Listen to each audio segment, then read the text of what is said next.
So my last video where I made a cold chisel has prompted me to go out and seek a heavy coil spring. There's a bunch in this shop, but this shop next door seems to have just the right piece that I want. When I asked the proprietor if she knew what type of steel this is, she said spring. You don't say.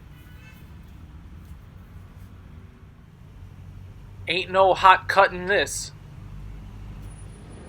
So I want to cut it with a hacksaw, and I found these blades in that hardware shop. They look pretty promising. Bi-metal, 8% cobalt, we'll see. So for this video I'd like to make a chisel, but not a cold one to be used on hot steel to slit open a small hammer eye. By the way, I paid about $30 for this coil spring, which I felt was a bit excessive, so I'm not too sure what the going rate is. I feel like this is ice capades because this blade is mainly just skating. I have serious doubts about these blades being bi-metal and or having any cobalt at all.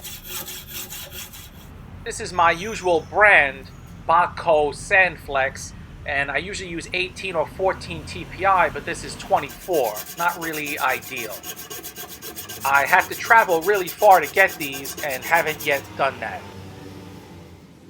I switched back to this Morse brand, and while it is cutting, it's slow on the go. So these white ones say made in the USA, but I really doubt that, since I only paid a little more than $1 per, and also how the paint is peeling off, and just beneath it just looks like a regular high carbon steel blade. And see here where it's uneven, it doesn't match up. See how that cut looks uneven from one to the other? So yeah, these are probably just knockoffs.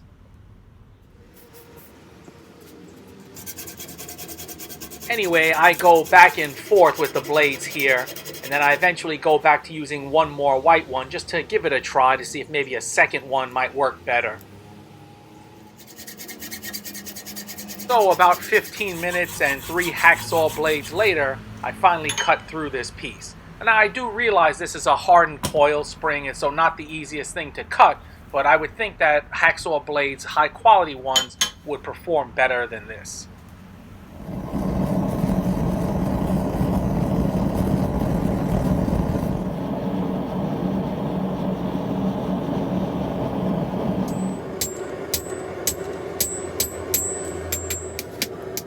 Getting this thing to straighten out is really a task.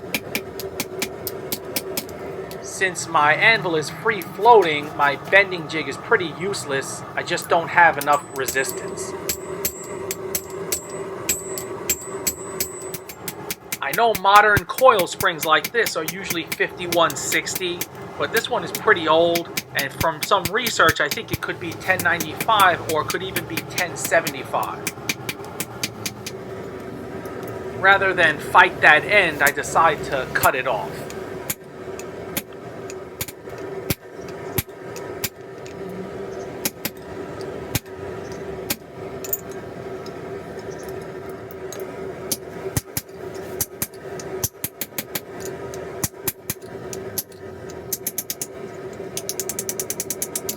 I need to give a shout out to Stephen Watkins for his recent generous donation, and to Iron Dude 90 for increasing his Patreon amount. So trying to determine what type of steel this is, I do a spark test. The sparks seem to match 1095 more than anything else. Here I have a known quantity, 1095, and if you review this, you can see that the sparks seem pretty similar. This is an old leaf spring, and you can see it branches way more than that piece.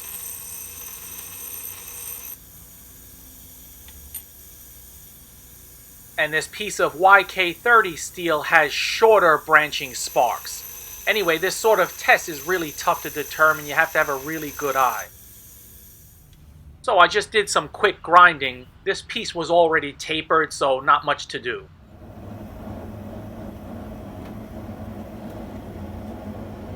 I tempered to about a bronze color, but on the end here you can see rust that's formed just within 10 minutes. This makes me think it's just a straight carbon steel. Good friend of the channel, George Calc, wants me to make a small, finely tapered cross-peen style hammer. So this should be a good test for this punch. With any newly made punches with a basically unknown quantity of steel, you always want to go slow at first.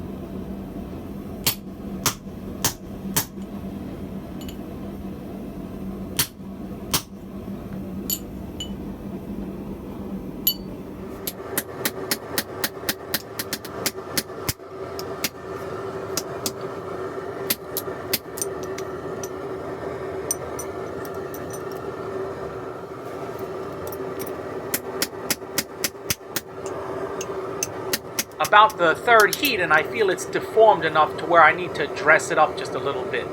So could this be 5160? Sure, I've never used 5160 so I don't know how it holds up under heat.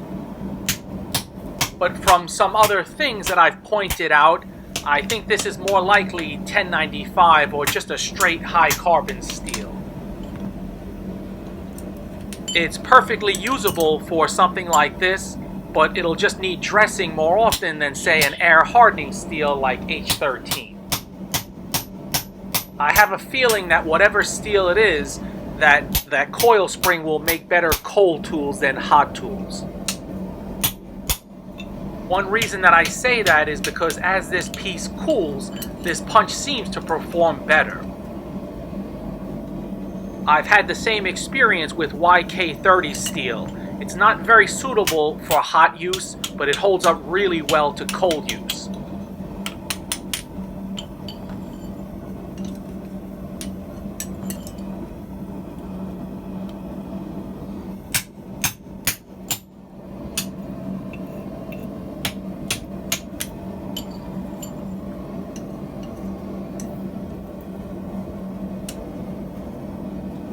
So this punch helped me form a pretty nice slot.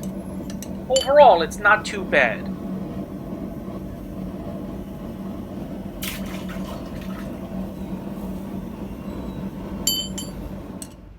I'll be making more cold use tools with this remaining coil spring. Just another few more minutes and it has rust on it again. Alloy steels typically don't rust that quickly, and that's another reason why I say I think maybe it's just a straight carbon steel. I'll continue on with this hammer at a later date. Anyway, stay tuned. We're not done fooling around.